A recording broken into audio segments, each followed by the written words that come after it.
A continuación, presentamos y damos la bienvenida a quienes presiden esta ceremonia. Pido un fuerte aplauso para el doctor Ricardo Enrique Ortiz Hermosillo, presidente actual de la Sociedad Mexicana de Ingeniería Geotécnica.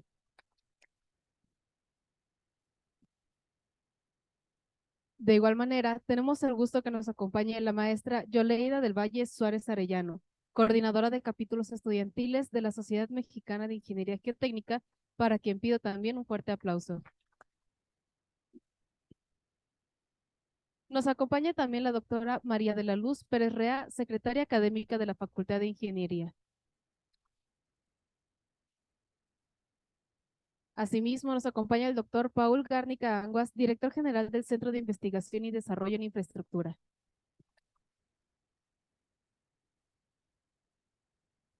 Agradecemos la presencia del doctor Eduardo Rojas González, tutor del capítulo estudiantil del posgrado de la UAC ante la SMIC, para quien pido un fuerte aplauso. También nos acompaña el maestro Rafael Ortiz Hernández, presidente saliente del capítulo estudiantil del posgrado.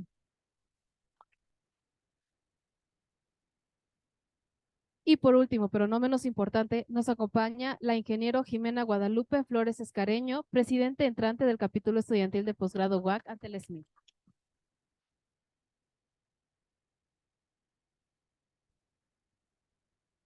Para dar inicio a este evento, invito al doctor Eduardo Rojas González, investigador y coordinador del área de geotecnia de posgrado de la UAC, a que haga uso de la palabra.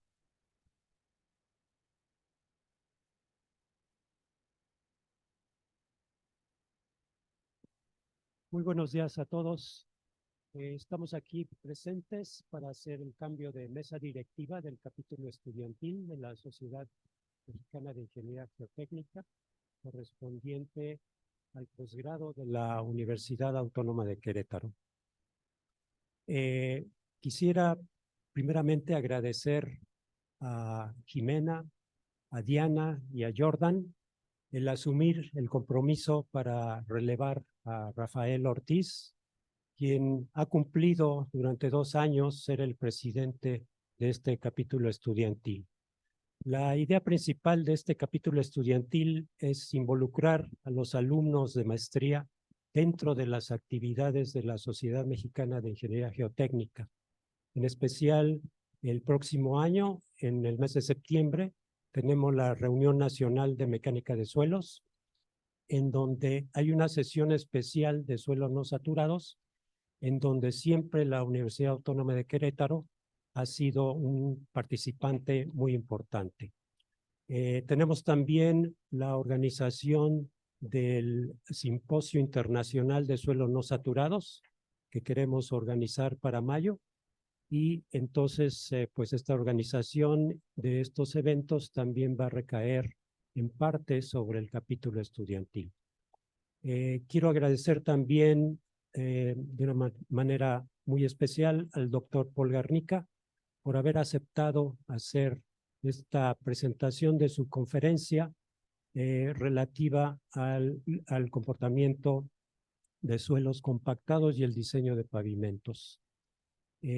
También hacer un reconocimiento a las autoridades que nos acompañan, especialmente al presidente de la Sociedad Mexicana de Ingeniería Geotécnica, Ricardo Ortiz, y a la doctora María de la Luz Pérez Rea, secretaria académica de la Universidad Autónoma de Querétaro. Perdón, de la facultad. Sí. Espero que esta presentación que nos haga el doctor Garnica sea de interés especial para los alumnos de la maestría de geotecnia y los alumnos de la maestría en vías terrestres. Muchas gracias.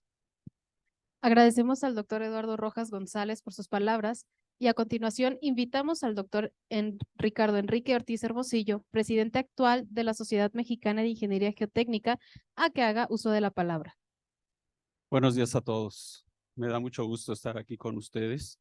Esta universidad me trae muy buenos recuerdos. No había tenido la oportunidad de visitarlos antes, pero yo ya conocía y conozco a la doctora María de la Luz Pérez Rea, secretaria académica de la Facultad de Ingeniería de la Universidad Autónoma de Querétaro. Doctora, muchas gracias por la invitación. También agradezco al doctor Paul Garnica, que nos va a dictar la conferencia magistral de esta toma de protesta del capítulo estudiantil, que lleva por título Retos en la aplicación de la mecánica de suelos no saturados en la ingeniería de pavimentos.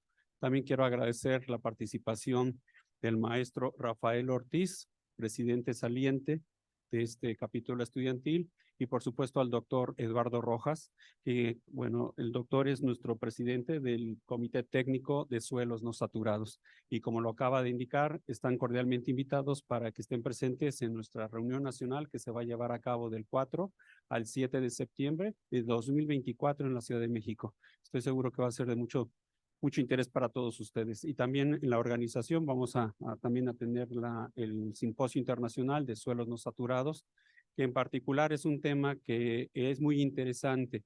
Se tiene ya por tradición que se estudien los suelos saturados, particularmente las arcillas de la Ciudad de México, pero solamente se encuentran precisamente en ese lugar, en la Ciudad de México. Todo el país contiene suelos no saturados, o particularmente, ¿no?, suelos no saturados. Y la aplicación que se ha dado en esta universidad a mí me parece muy interesante, que son los pavimentos. Por eso doble agradecimiento al doctor Paul Garnica. Muchas gracias y nuevamente buenos días. Muchas gracias al doctor Enrique Ortiz. Continuando con el programa, tenemos el honor de presentar la conferencia magistral titulada Retos en la aplicación de la mecánica de suelos no saturados en la ingeniería de pavimentos, que estará a cargo del doctor Paul Garnica Anguas, director general del Centro de Investigación y Desarrollo en Infraestructura y Seguridad Vial. Antes me permitiré leer una breve semblanza del doctor. Él es director general del Centro de Investigación, Innovación y Desarrollo en Infraestructura y Seguridad Vial, ingeniero civil con estudios de maestría en mecánica de suelos. Cuenta con un máster en mecánica avanzada y doctorado en mecánica aplicada en geomateriales. Ha desarrollado temas de investigación sobre ecuaciones constitutivas de geomateriales, modelación numérica de problemas geotécnicos, comportamiento mecánico de suelos, rocas, concretos, geosintéticos, asfaltos y mezclas asfálticas. Ha fomentado la innovación y la gestión de activos carreteros, impulsando la auscultación superficial y estructural, el diseño mecanista de pavimentos y el uso de materiales de alto desempeño. Consultor holístico en infraestructura del transporte y gestor de su conocimiento. Sin más que añadir, cedo la palabra al doctor Paul, a quien pido un caluroso aplauso. Muchas gracias. Por supuesto, primero gracias por la invitación, porque quien primero me contactó fue Jimena, muchas gracias, seguramente asesorada por el doctor Rojas y la maestra María de la Luz, lo cual por supuesto agradezco. Si quieres ponerla en modo presentación, ¿no? Sería más útil, ¿verdad? ¿No? En eso. Y bueno, claro que me pidieron hablar algo de mecánica de suelos no saturados, lo cual es normal, dado pues esta línea de investigación clave, ¿no?, en la Universidad Autónoma de Querétaro, en la que incluso ya hace muchos años he sido también profesor en diversas ocasiones, y con la cual pues por supuesto me liga una relación cuasi sentimental, ¿no?, de alguna forma. Y voy a relacionar la mecánica de suelos no saturados con lo que ha sido mi objeto de trabajo de los últimos 30 años, ¿no?, que son pavimentos como tal, ¿no? Entonces no pienso hacer un desarrollo demasiado docto de lo que es la teoría de esfuerzos efectivos en suelos no saturados. Para eso está el doctor Rojas, por supuesto, ¿no?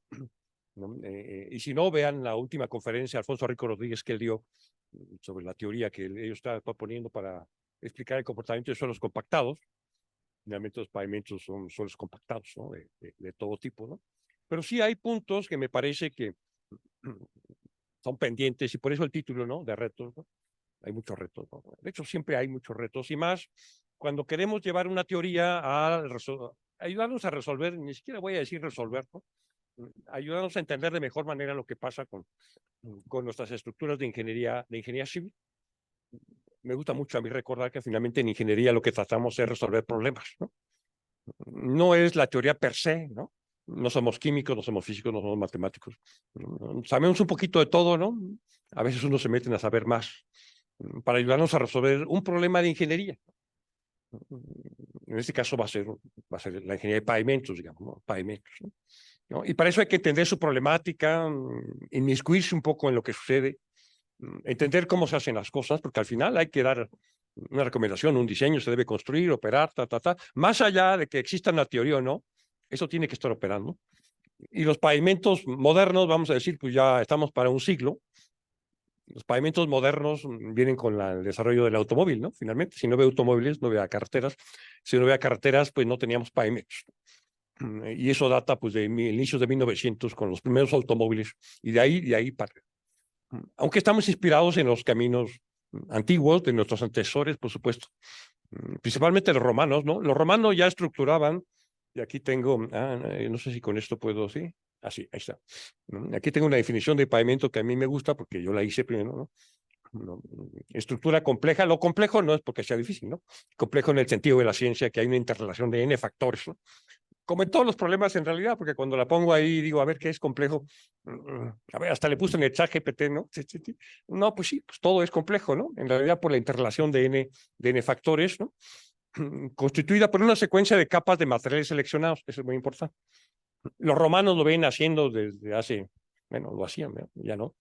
Y después, por supuesto, nuestras civilizaciones en América, pero nadie como los romanos, ¿no? Para estructurar caminos, ¿no? Con materiales seleccionados para cumplir una función, porque el pavimento es un estudio de ingeniería para cumplir una función, ¿no? Que es muy importante, ¿no? Inicialmente técnico, o sea, soportar un tránsito vehicular, ¿no? Cumpliendo estándares de desempeño, o sea, pues, hay requisitos de calidad que tenemos que cumplir. Eso, todo lo demás juega, ¿no? Y claro, las carreteras como elemento principal, pues tienen un papel económico en el país que es fundamental, ¿no? O sea, todo se va concatenando, ¿no? Todo se va concatenando, ¿no? Y por supuesto que todos los eslabones son importantes. Lo particular también que tiene la estructura, que iré contando un poco en la charla, ¿no? De pavimento, es que está en un entorno geográfico y físico particular. Y no le puse ahí climático, pero también ahora con las cosas que estamos viviendo en cuestiones climáticas, pues también esa es la situación.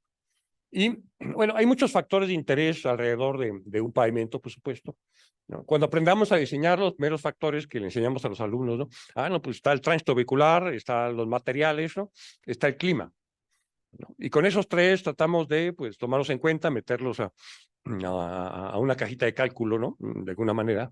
Metodologías que han evolucionado en el tiempo desde ser netamente empíricas, ¿no? Y que de algún modo la práctica actual sigue siendo netamente empírica, ¿no? Y tratar de llevarlo pues, varios eslabones arriba a cálculos más mecánicos, ¿no? Le solemos llamar en carreteras y en pavimentos más mecanicistas. Sí tenemos las cargas aplicadas, un problema. Ese es el elemento principal, ¿no? Se supone que para eso estamos diseñando la carretera, ¿no? El pavimento, ¿no? Para las cargas aplicadas. O problema ahí sobrecarga, ¿no? O sea, nos estamos saliendo mucho de los niveles controlados de esfuerzos y deformaciones a los cuales la estructura de pavimento pensábamos estaba sometida. Por supuesto, se construye como muchas cosas de ingeniería civil sobre el suelo y con el suelo. Y la variabilidad del mismo, pues es enorme, pues ni modo, ¿no? Así es el suelo y es un poco lo que a los que hemos trabajado en eso hace muchos años nos apasiona y es parte de su complejidad, su variabilidad. No podemos tener un estándar, ¿no? De suelo, ¿no? Aquí está el suelo, ¿no? Debe ser así, ¿no? No, pues no, me temo que no, ¿no? Hay que trabajar, entender un poco lo que tenemos así como hay que entender la tecnología, porque ya desapareció aquí también mi presentación, pero ya está por regresar.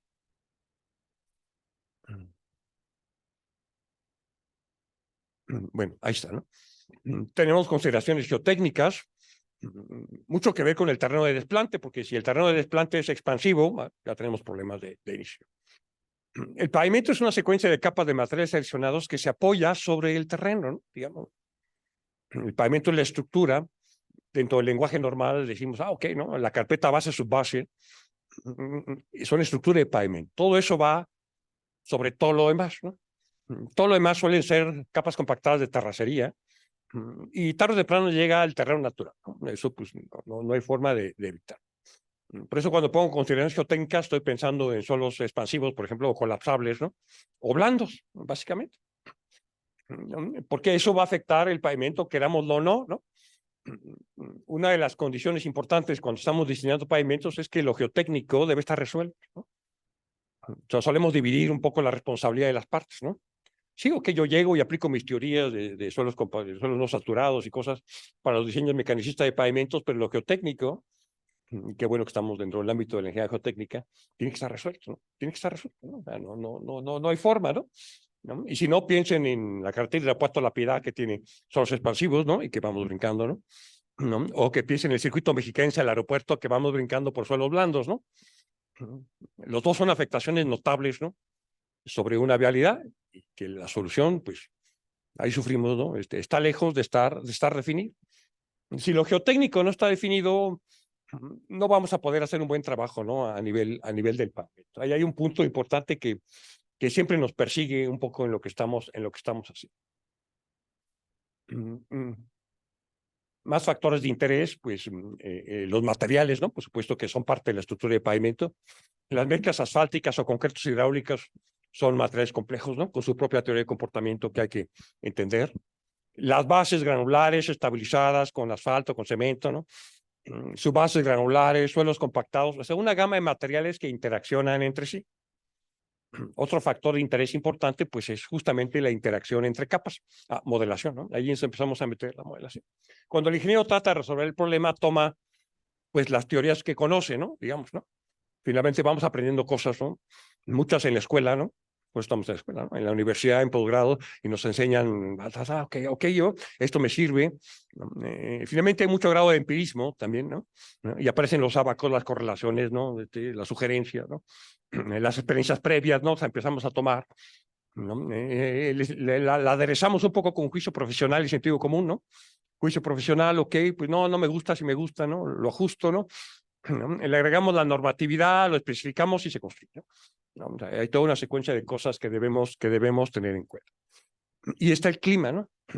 Que nos va a acompañar en esta charla, ¿no? Por supuesto, porque, ¿no? Finalmente, ¿por qué tenemos un problema con el suelo no saturado, ¿no? Digamos, ¿no? ¿O por qué tenemos un problema con el suelo saturado? Bueno, eso es otra temática que es parte, pues, de la misma complejidad que tenemos en eso. Cuando pienso en geotecnia, pienso en una primera tesis de maestría de aquí en la universidad, ¿no? Que dirigí con Humberto Preciado en 1998, ¿no? Tesis de aquí en la Universidad Autónoma de Querétaro.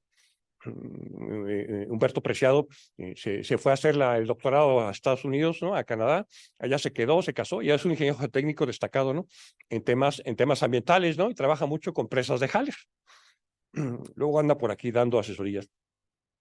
Y con él hicimos estudios de expansión en suelos compactados.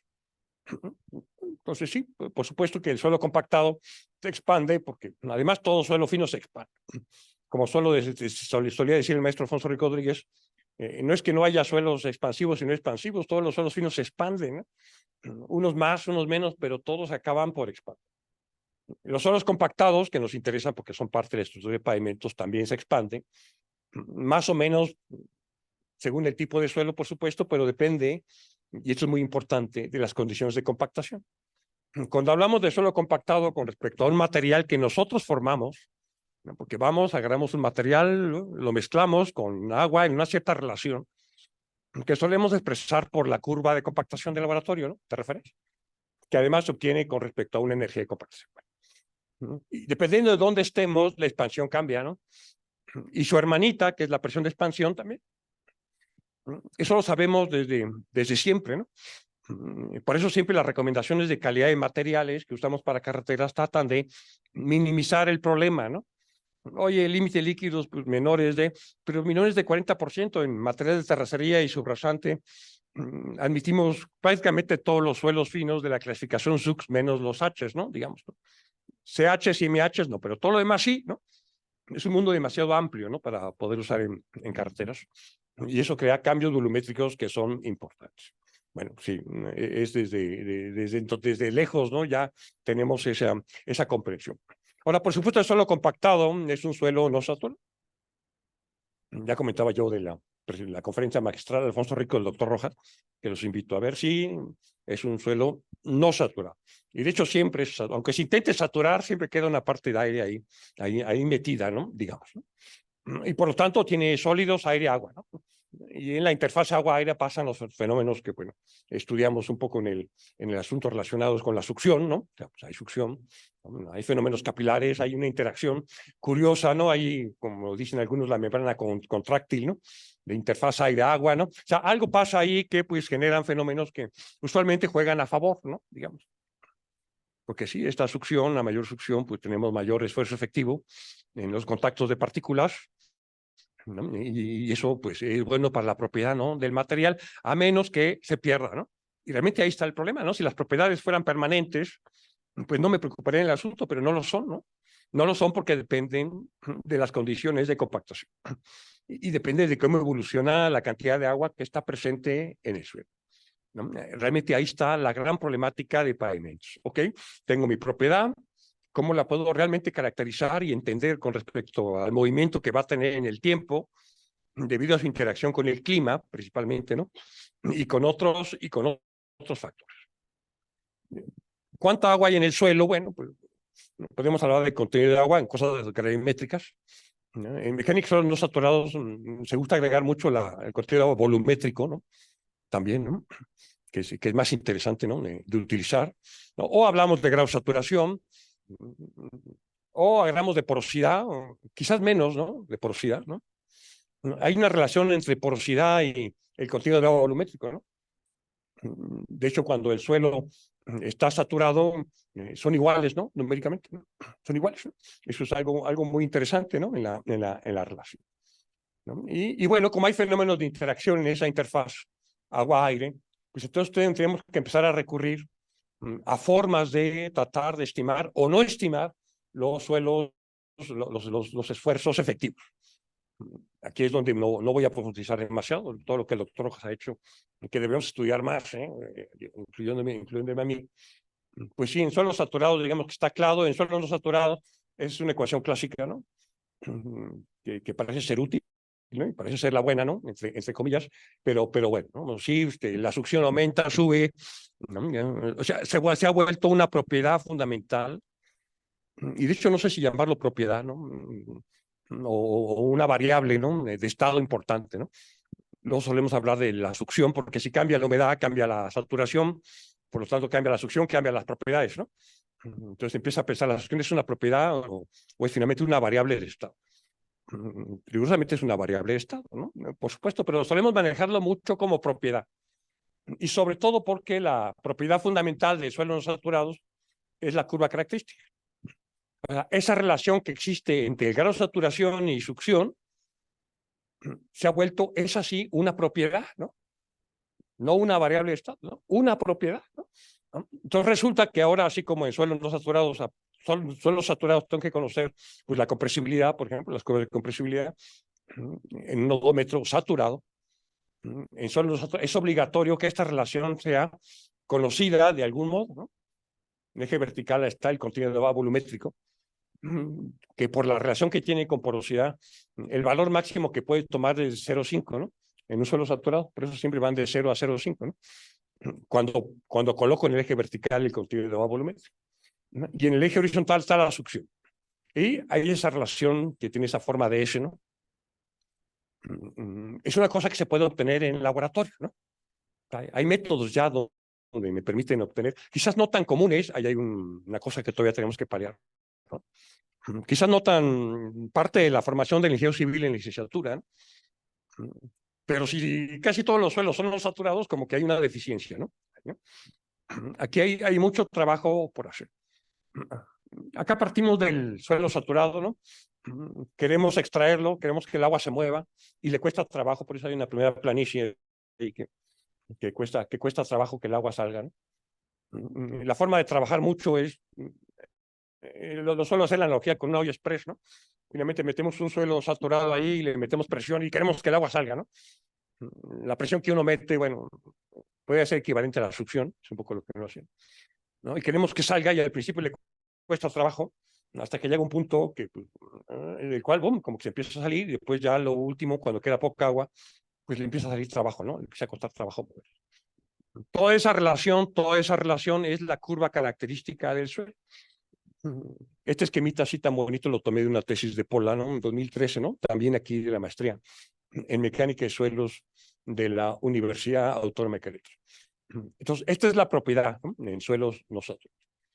Y bueno, se puede obtener con muchos equipos. Yo aquí solo menciono las salas de presión tipo Fresnel, que son las que en el Instituto Mexicano de Transporte empezamos a usar. Compramos una y después clonamos otras 5, ¿no? Mandamos a hacer con permiso del profesor Fredlo, ¿no? Porque en su momento una de las cosas que sí íbamos haciendo es formar estudiantes, ¿no? Entonces la doctora Natalia Pérez en su momento se fue a hacer el doctorado a Arizona con la profesora Sandra Houston y trabajó con el profesor Fredlo, ¿no? Y pues, nos autorizó a clonar, o sea, estas celdas, ¿no? Y ahí tenemos varias, ¿no? Con las que podemos obtener la curva característica que de suelo compactado, no saturado, por supuesto, y que resulta que es una propiedad fundamental. Es cierto que podríamos decir que no hay una metodología reconocida que use la curva característica como propiedad fundamental, pero sí la hay. Y es en pavimentos. La nueva metodología ácido-mecanicista para diseño de pavimentos, que está pues, en Estados Unidos ya como que fijándose como la práctica adecuada y en México no, que no tiene por qué, porque siempre tenemos que estar cuestionándonos qué tipo de tecnologías vamos a adoptar o no vamos a adoptar. Pero en esa metodología ya definida y en boga y comercializable, dentro de las múltiples propiedades de los suelos que son parte de la estructura de un pavimento que debemos conocer, una de ellas es la curva característica, ¿no? Y marca 3 niveles para hacerlo, ¿no? Uno directo, ¿no? O sea, hay que medirla, ¿no? Hay que medirla y hay que ajustarla, ¿no? Numéricamente con algunos parámetros para poder introducirla a los cálculos, ¿no? Y si no, hay que estimarla, ¿no? Una forma de estimación, que es esta familia de curvas de Claudia Zapata 2006, son las que se usan en este nuevo método ASHO, ¿no? De diseño. Es decir, ya empezamos a simplificar, ¿no? Pasamos de la curva estándar, ¿no? Y muy rigurosa a una estimación, ¿no? Entonces, de toda esa familia, pues las familias que están muy a la derecha, la serie de curvas, ¿no? Se obtiene como una proporción del índice plástico, ¿no? ¿No? De hecho, se multiplica el porcentaje de finos, que pasa a la media de 200 por el índice plástico, se obtiene un indicador, y según eso, pues hay una curva, ¿no? Que se puede elegir para fines del diseño de pavimentos. Recuerden otra vez, ¿no? Para poder diseñar, tomamos lo necesario, ¿no? Lo simplificamos, o sea, no nos mantenemos rigurosos porque pues no suele ser el caso, salvo si estamos en problemas especiales. Y para suelos más granulares, no plásticos, es el D60, ¿no? Entonces, esta familia de curvas se ha vuelto muy popular, porque cuando alguien no conoce la curva característica de su suelo, bueno, pues dime el índice plástico, porcentaje de finos o de 60, aquí está, ¿no? Entonces, es una forma de tener ya a la mano una propiedad importante como es la curva característica, ¿no? Y se ha vuelto realmente muy popular y ya, como lo he mencionado, está dentro de una metodología autorizada de diseño de pavimentos. Este es un ajuste de la curva característica que hicimos con Paula en el 2013. Solo la presento porque pues, fue también una tesis de maestría, ¿no? De aquí de la universidad, ¿no? Usando el modelo de Juárez Badilla. De hecho, vi que el doctor Rojas también usó algo del modelo de Juárez Badilla, ¿no? En su presentación, ¿no? O sea, porque tiene, a pesar de cosas que luego no se han querido desarrollar al fondo, cosas muy interesantes, ¿no? En su desarrollo. La verdad es que sí, y con eso tenemos una base de datos enorme, ¿no? Para conocer curvas características de algunos tipos de suelos, ¿no? Para no ser tan extraños. Bueno, ahí está, ¿no? Entre las cosas que fuimos viendo en el tiempo es que esta succión tiene relación con otras propiedades físicas, por ejemplo, la resistividad eléctrica, ¿no? Y sí, esto fue en el 2010, donde en el laboratorio compactábamos suelos, ¿no? En condiciones conocidas, ¿no? De contenido de agua y peso volumétrico seco, ¿no? Medíamos la resistividad eléctrica, conocíamos la succión, de alguna forma, ya sea que la habíamos medido con incluso otra técnica con papel filtro o estimado a las curvas con la familia de curvas anteriores, ¿no? Y obteníamos relaciones como las que están ahí, ¿no? Sí, hay una relación interesante entre la succión y la resistividad eléctrica, ¿no? Sí, que hay un punto interesante, ¿no? Que puede ser útil, ¿no? Para tener ya un valor de referencia. Por tarde o temprano vamos a llegar cómo se mueve en la estructura de pavimento la saturación que afecta a la succión, ¿no? Y que va a afectar mi propiedad, ¿no? Es un poco la secuencia, ¿no? De eventos que queremos que sucedan. Lo malo es que la relación para suelos finos entre succión y resistividad no es única, ¿no? No es única. Si fuera única seríamos muy felices, pero en la gráfica de abajo se ve que hay un efecto notable del peso volumétrico seco, ¿no? Así puedo tener una relación entre succión y resistividad, pero hay varias curvas, cada uno que depende del peso volumétrico seco. O sea, el aire tiene que ver también, ¿no? Luego cuando vemos la curva característica, pues es succión contra contenido de agua volumétrico y no está metido ahí luego la relación de vacíos, ¿no? Que tiene un efecto que evidentemente tiene que ser importante. Ahora, en pavimentos, las teorías últimas que usamos para calcular esfuerzos y formaciones tiene que ver con elasticidad multicapas, ¿no? Digamos, ¿no? Sí, puede haber elementos finitos tridimensionales, pero es poco atractivo hacer elementos finitos tridimensionales en medios puramente elásticos. Si fueran elásticos no lineales y complejos, sí, ¿no? Pero para ser tridimensionales con un software caro, pues la verdad es que no es interesante, no lo es, ¿no? Yo sí puedo decirlo porque trabajé con elementos finitos muchos años al principio, ¿no? Pero yo sé que le duele, ¿no? Y hasta dónde sí y hasta dónde no, ¿no? En carreteras, la teoría convencional, que ha sido muy práctica, es la elasticidad multicapas, de Burmeister, que nació con carreteras, 1914-15, ¿no? De ahí venimos trayendo esto, que es una generalización de la teoría de Boussinesq, ¿no? Finalmente, ¿no? Que usamos mucho en suelos para cosas de cimentaciones, ¿no? Y para estimación de asentamientos, ¿no? Pero aquí son con capas, cada una con su espesor y con su módulo elástico y con su coeficiente de Poisson. Y la propiedad fundamental entonces en estos cálculos es el módulo elástico, que como las cargas que transmite el tránsito vehicular, ahí está puesto un vehículo pesadote, ¿no? Que pasa sobre una carretera y que transmite, ¿no? Niveles de esfuerzo, y que entonces tenemos niveles de sigma 3 y desviador en todos lados diferentes, ¿no? Además son cargas repetidas, ¿no? No son cargas estáticas, ¿no? Entonces, esos módulos elásticos los tenemos que obtener pues, en ensayos traxiales cíclicos, ¿no? Digamos, ¿no? Es ahí donde se obtiene, ¿no? Es otra cosa interesante, ¿no? Porque ya no solamente es una curva característica para definir lo de un suelo no saturado, sino además un módulo elástico que solemos llamar módulo resiliente, ¿no? Por lo mismo que es obtenido en condiciones traxiales bajo carga repetida. Y que va a estar en el medio, ¿no? Por eso está un poco ahí reflejado en ese esquemita. Aquí está nuestro pavimento, ¿no? Con las distintas capas, con esfuerzos diferentes, con cada tipo de vehículo que pasa por ahí y además con los contenidos de agua o grado de saturación que se están moviendo, ¿no? Todo el tiempo. O al menos eso creemos, ¿no? Uno de los retos importantes es que no estamos tan seguros qué tanto se mueve, ¿no? Si es mucho, si es poco, ahí hay una cosa que reiteraré un poco más tarde. Este módulo resiliente que se obtiene con equipos traxiales cíclicos, como que está ahí, es el equipo del Instituto Mexicano de Transporte, ¿no? Pues dependen del nivel de esfuerzo. Otra cosa que le agrega complejidad, ¿no? al asunto, ¿no? O sea, no es un módulo constante, ¿no? Ahí tengo una relación para suelos finos de módulo en el eje vertical con esfuerzo desviador, y ahí hay 4 curvas, cada una para un nivel de confinamiento, ¿no? Normal, porque en suelo estamos acostumbrados a que todo depende del nivel de esfuerzo. Luego se suele olvidar, luego en los reglamentos y en la práctica, pero los módulos dependen del nivel de esfuerzo, ¿no? Incluso en condiciones estáticas, obtener el ángulo de fricción y cohesión se tiene que hacer con los niveles de esfuerzo adecuados, ¿no? Del problema en el que estoy trabajando. No pueden ser estándar, ¿no? Se tiene que pensar un poquito, ¿no? Porque luego ve unos reportes donde, ¿no? Para cimentaciones profundas usan sigma 3 muy pequeños, ¿no? Y dicen, caray, ¿no? Como que no cuadra, ¿no? Con el nivel de esfuerzos con el que tiene que... Entonces, estos módulos dependen del nivel de esfuerzo. Esto los empezamos a estudiar con otra tesis de la doctora Natalia Pérez de maestría, también aquí en la Universidad Autónoma de Querétaro. Les digo que sí es una relación sentimental realmente fuerte la que tengo con esta institución. Y no solamente eso, ¿no? Sino dependen de las condiciones de compactación, ¿no? Aquí hay unas curvas que también sacamos con la doctora Natalia Pérez en su momento, peso volumétrico seco contra contenido de agua, compactamos puntos por todos lados, obtuvimos los módulos resilientes, y ya tengo curvas isocaracterísticas de igual módulo resiliente y para un cierto nivel de esfuerzo, porque depende del nivel de esfuerzo. Entonces aquí lo hago para un nivel de esfuerzo, ¿no? Y también dependen, pues entonces, de las condiciones de compactación. Usualmente en carreteras solemos referir la compactación a un punto cercano al óptimo, ¿no? Digamos, depende mucho del proyecto, ¿no? Nunca al óptimo, un poquito a la izquierda, ¿no? Para que en campo pues, nos quede una estructura bien compactada, ¿no? Pero que no tenga riesgo de andar bailando del lado de la rama húmeda, ¿no? O sea, queremos que ande más de la rama seca, justamente porque ya sabemos los efectos que... ¿no? Y por lo tanto puede uno ver comportamientos como este, donde el módulo baja con el grado de saturación.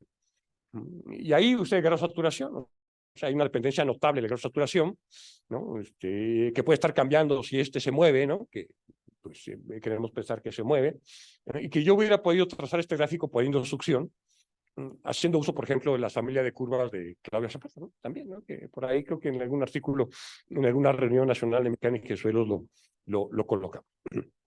Y se mueve en el tiempo. No solamente es todo lo anterior, ¿no? Sino además se mueve en el tiempo. Ahí vamos a tener muchos de los retos ahora, ¿no? que nos cuesta mucho trabajo meter en la camisa adecuada para poderlo diseñar, ¿no? De forma adecuada. Necesitamos entender la evolución en el tiempo. Lo que hicimos una vez en otro trabajo, esto fue en el 2017, ¿no?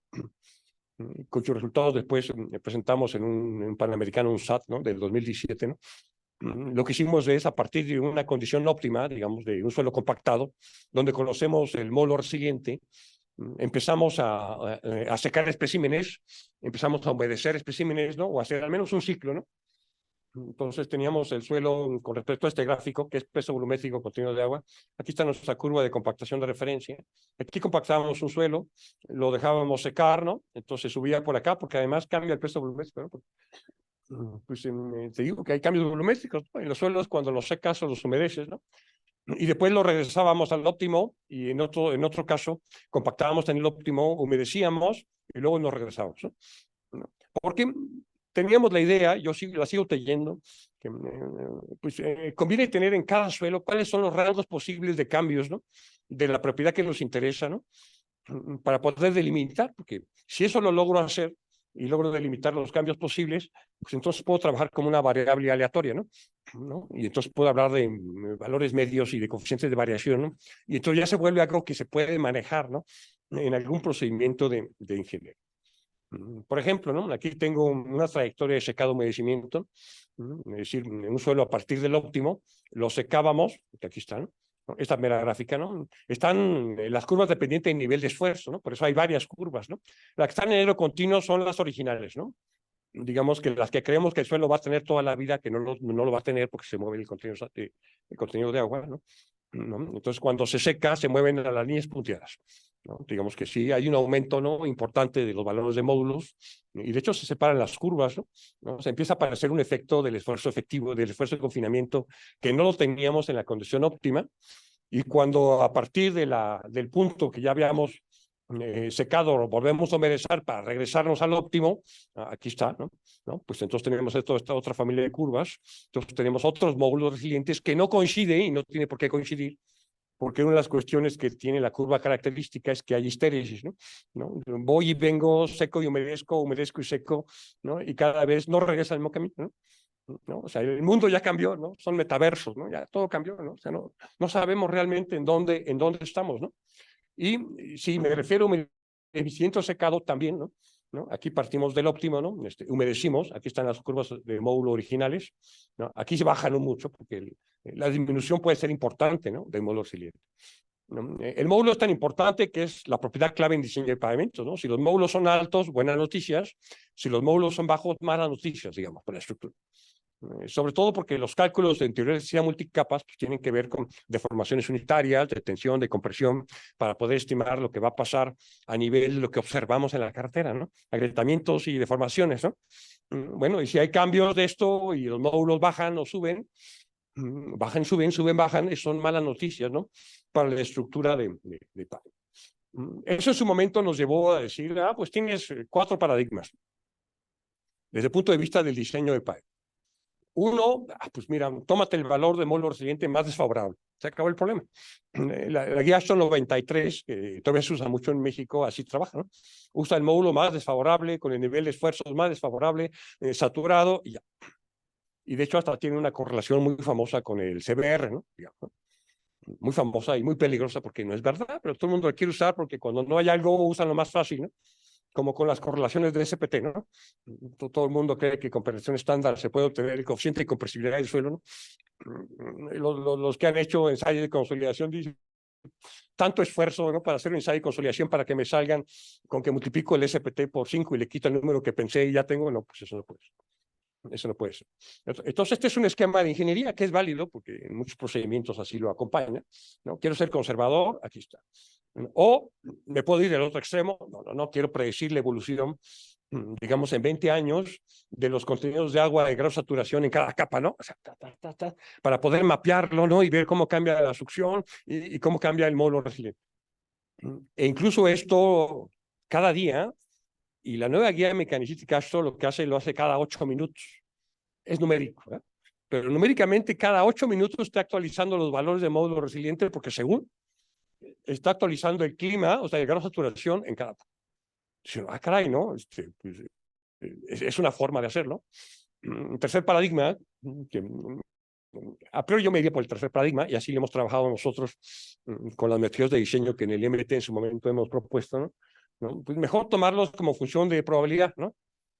O sea, entonces, en cada módulo tiene un valor medio, tiene un coeficiente de variación, y el coeficiente de variación lo puedo pues tomar en cuenta en relación, por ejemplo, pues a la calidad de construcción y por supuesto a los cambios de saturación, ¿no? Y esto lo haría pues un poquito más práctico. Así es como lo trabajamos en la metodología del software del Instituto Mexicano de Transporte. Hay un cuarto paradigma, que es el paradigma europeo, vamos a llamarle así, ¿no?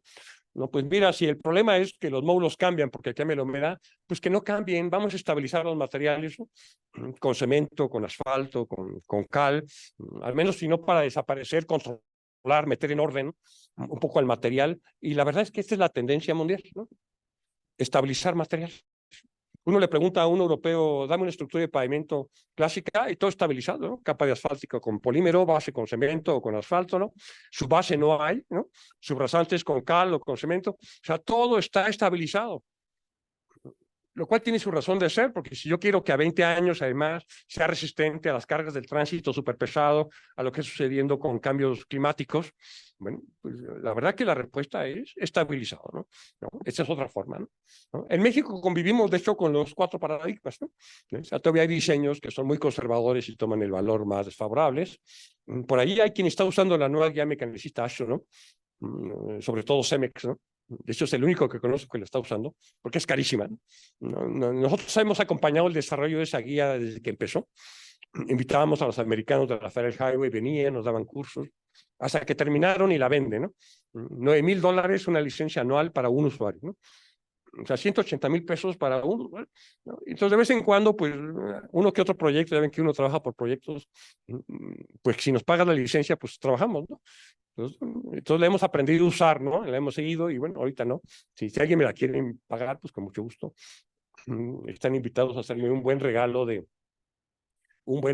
nave. Bueno, en eso estábamos y bueno, en el 2017 también con la autora Natalia Pérez, y esto fue lo que se presentó en el Panamericano de No Saturados, ¿no? Del 2017, empezamos a trabajar con cosas que no somos muy afines, pero bueno, acabo no en correlaciones, ¿no? En buscar trabajar con todos los datos, ¿no? Manejarlos para ver si podemos sacar relaciones que puedan ser útiles, ¿no? Entonces, por ejemplo, tenemos esta del módulo resiliente, ¿no? Con cambios de humedad, porque incluimos, por supuesto, el nivel de esfuerzos, el nivel de esfuerzos, acá está el esfuerzo desviador y está el esfuerzo de confinamiento, ¿no? Incluimos al tipo de suelo, ¿no? Aquí está el límite líquido, ¿no? El porcentaje que pasa a la malla 200, ¿no? Acá está el límite plástico, ¿no? Acá está el grado de saturación, ¿no? O sea, acá está el contenido de agua óptimo, ¿no? Empezamos a trabajar con relaciones de ese tipo a partir de que empezamos a tener una base de datos más o menos grande, entre comillas, ¿no? Y tener correlaciones como esta del 2007 entre los módulos predichos y del laboratorio de módulo resiliente para un cierto nivel de esfuerzo que para fines de diseño, aunque la vean con dispersión, es muy buena, ¿no? Para lo que manejen los gringos, esto es extraordinariamente una buena correlación. Aquí tengo otra con una correlación de 0,84 con puro nivel de esfuerzos, pero que incluye el cambio de contenido de agua con respecto al contenido de agua óptimo, ¿no? O sea, ya con respecto a un punto de referencia que sí conocemos porque las estructuras se compactan en un punto de referencia. Si conocemos el cambio posible de contenido de agua, puedo tener el cambio posible, ¿no? De módulo resiliente, ¿no? Eso nos empieza a gustar más, digamos, ¿no? A pesar de que no soy muy afín de las correlaciones, acaba uno en eso. Y tenemos también un modelo parecido, pero con término de succión, ¿no? Que es el que está ahí, ¿no? En donde sí, pues con la curva, y ahí el elemento intermedio es la curva característica, ¿no? Si yo tengo ahí los cambios de grado de saturación, entonces yo tengo aquí el cambio de succión, aquí entro con el cambio en grado de saturación, aquí en mi curva característica, ¿no? Y pues tengo el cambio en succión y con la succión actualizo el módulo resiliente, ¿no? Y entonces puedo tener los ciclos, ¿no? Puedo tener los ciclos, ¿no? De hecho, este es el modelo climático ASTO actual. Esta es la ecuación que está dentro de los manuales de letras chiquitas que nadie ve, ¿no? Que nosotros metimos a verla, ¿no? Que pues se parece a la nuestra, en realidad, ¿no? Pero bueno, ellos, esto es la suya. En esto gastaron pues sus $10 millones, ¿no? Nosotros no podemos invertir ni $10,000, ¿no? Luego en esto cuesta mucho trabajo, ¿no? y que tiene una forma parecida, ¿no? Es decir, ahí está el cambio con respecto al grado de saturación, parámetros de ajuste, teta, que es el esfuerzo volumétrico, sigma 1 más sigma 2 más sigma 3, tau octaédrico, o sea, está el nivel de esfuerzo y están los cambios posibles de grado de saturación. Y esta es la forma en que la guía de diseño está un poco trabajando, ¿no? Evolucionando, actualizando el módulo de acuerdo a los posibles cambios que al final, y es un poquito quizás lo que acaba uno decepcionado, acaba siendo un factor multiplicativo, ¿no? O sea, tengo un módulo resiliente en la condición óptima, lo multiplico por un factor ambiental, ajusto el módulo las veces que sea necesario y recalculo esfuerzos, ¿no?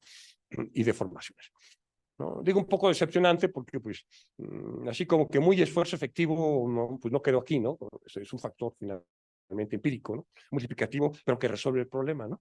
Que resuelve el problema, ¿no? ¿No? Y es que en un pavimento los cambios de contenido de agua o de saturación pues tienen muchos papás y muchos mamás, ¿no? O sea, hay muchas formas, ¿no? Por supuesto, si hay un nivel de aguas freático cercano, pues sí, ¿no? Como que se antoja, ¿no? O la verdad es que tratamos de alejarnos de los niveles de agua freática, ¿no? No es un punto. ¿No? Se puede haber agrietamiento en la superficie del pavimento y lo que permite que el agua entre de arriba hacia abajo, es decir, de abajo hacia arriba o de arriba hacia abajo. Puede haber capilaridad. La guía, el modelo climático AASHTO se maneja mucho por capilaridad, ¿no?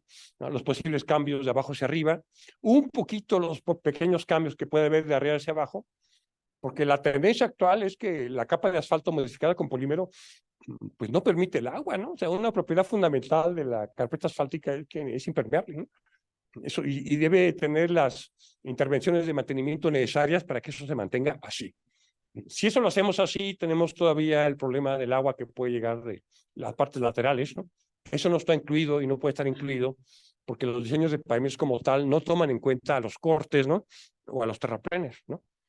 Ahí sí tenemos que recurrir a modelación más complicada, ¿no?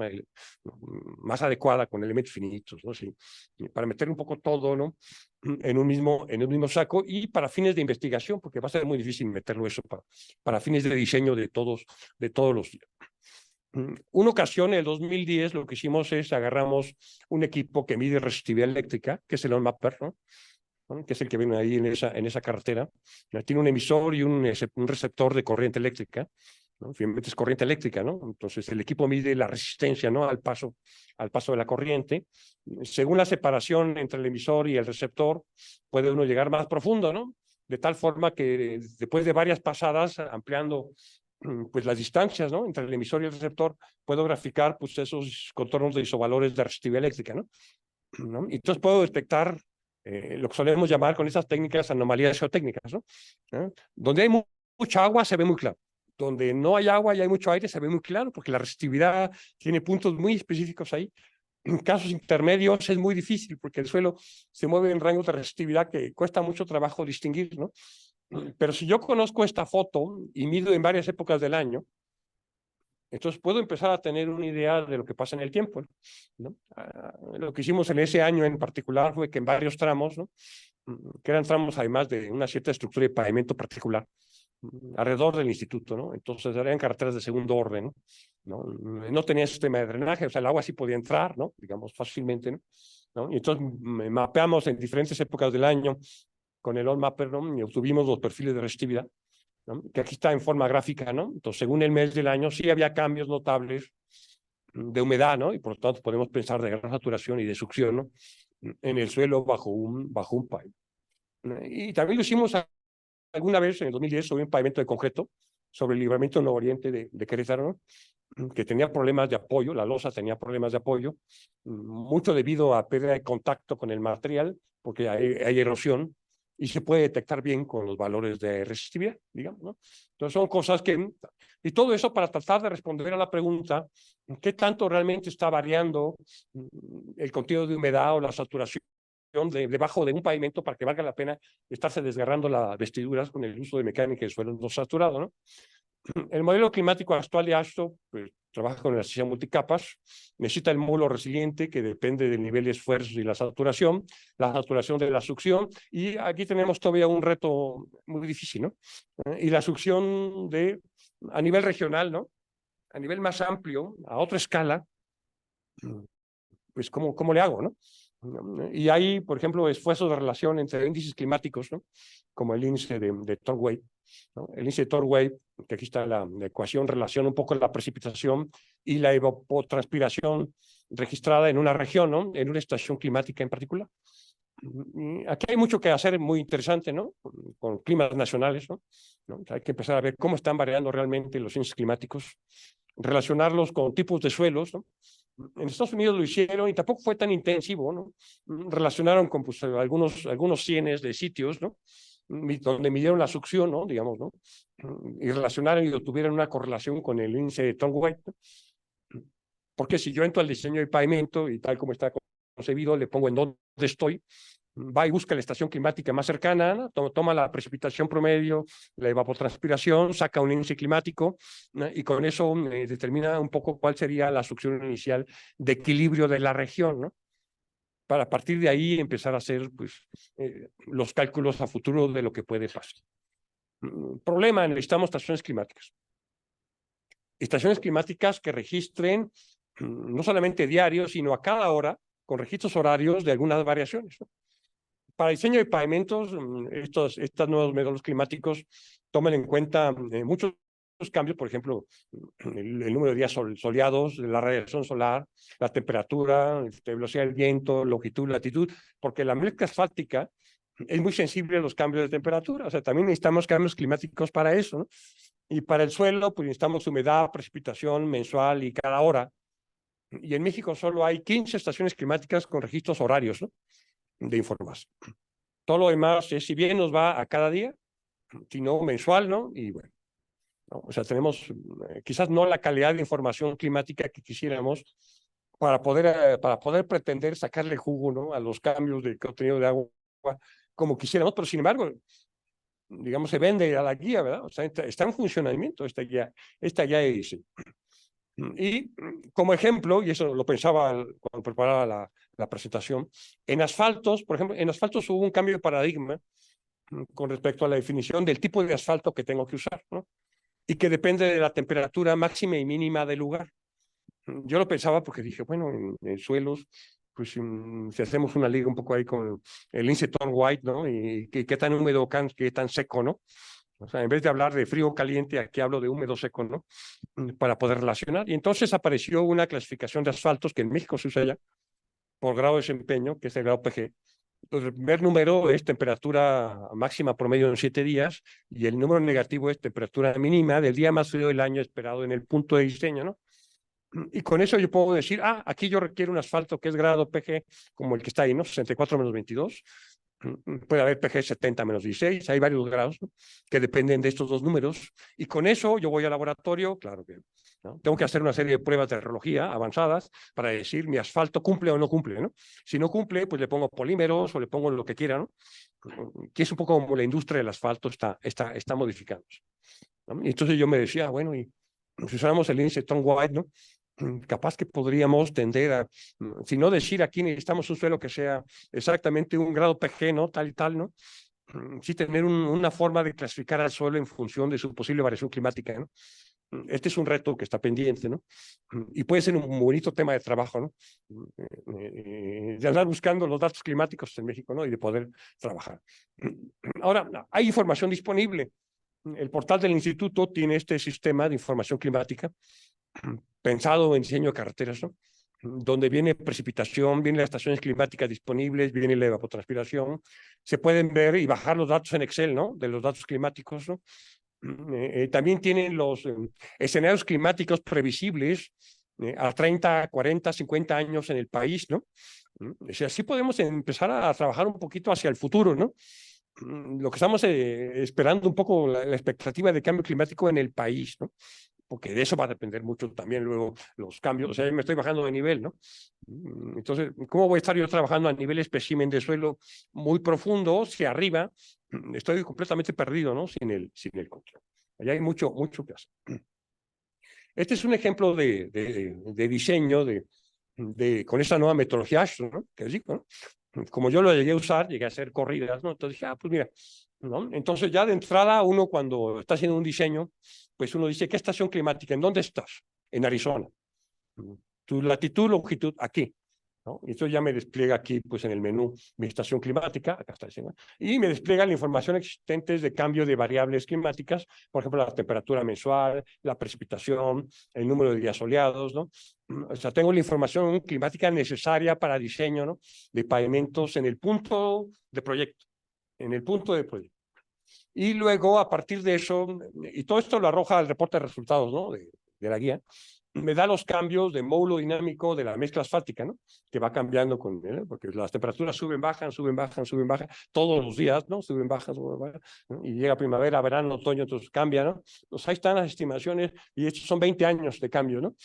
Y también lo tengo para la base granular de un pavimento, va cambiando el módulo resiliente, y curiosamente cambia menos para las capas de terracerías, ¿no? Pero también cambia, ¿no?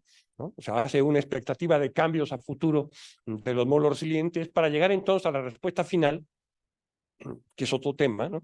De que nos interesa el pavimento, ¿no? Lo que lo solemos llamar estándares de desempeño, ¿no? O sea, el pavimento queremos que cumpla al menos con 6 requisitos importantes de calidad, que medimos 2 veces al año en la red, o al menos una vez al año. Una que tiene que ver con regularidad longitudinal, que le llamamos IRI, otra que tiene que ver con roderas de formación transversal, ¿no? Otra que tiene que ver con deterioros, principalmente agrietamientos, ¿no? Sobre la superficie, ¿no?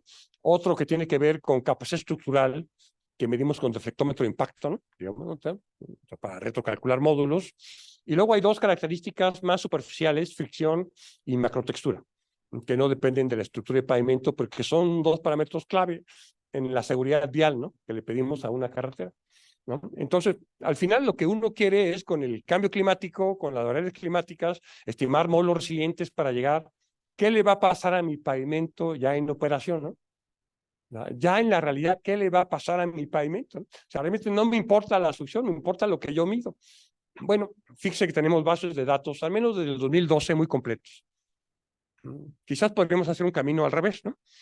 A ver, vamos a analizar estadísticamente la información que tengo de IRI, de rodera, ¿no?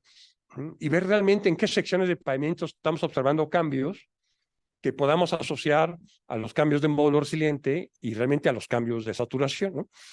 Y a lo mejor precisar regionalmente en México dónde sí conviene enfocarse más en cuestiones de suelos no saturados y dónde quizás no. Aquí están los estándares de desempeño, los 6 que le pedimos a los pavimentos en México y en el mundo, digamos, ¿no? Y que tenemos registros y terabyte de información donde necesitamos todavía mucho esfuerzo de procesamiento, ¿no? En el caso de México. Por ejemplo, el IRI, ¿no? La regularidad longitudinal de la carretera, que la medimos a través de un indicador que es el IRI. Este IRI se mide con un perfilógrafo láser transversal que corre a 100 kilómetros por hora por la carretera, ¿no? Es como si fuera un levantamiento topográfico a 100 kilómetros por hora, ¿no?